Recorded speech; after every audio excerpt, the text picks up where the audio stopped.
Par la fraction du pain, nous entrons dans la Pâque.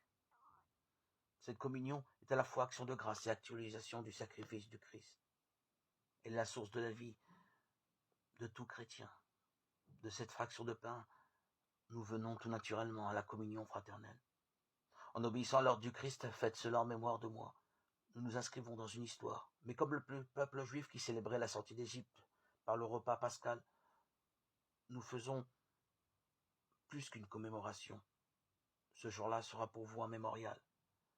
Le mémorial rend présent cet événement du passé, l'action du Seigneur située bien avant nous, produit encore aujourd'hui ses effets. Le Christ associe son dernier repas au don de sa vie sur la croix.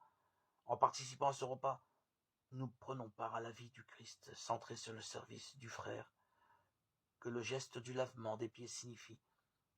Prendre part au repas du Seigneur, c'est accepter aussi d'être pris à son tour et d'entrer ainsi dans cet esprit du service pour tout homme, qui est notre frère. Servir ses frères peut aller jusqu'au don de sa propre vie. Jésus le manifeste au cours de son dernier repas. Pour autant, la prière de Jésus est une action de grâce.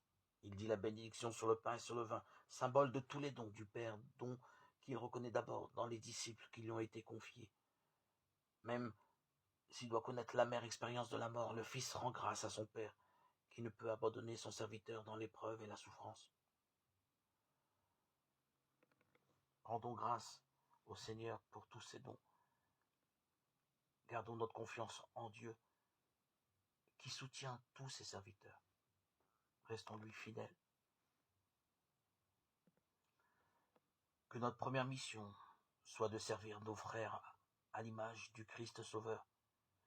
Que nous puissions vivre dans l'unité et la paix à travers le monde, par la charité que le Seigneur nous donne, en communion avec l'Esprit Saint.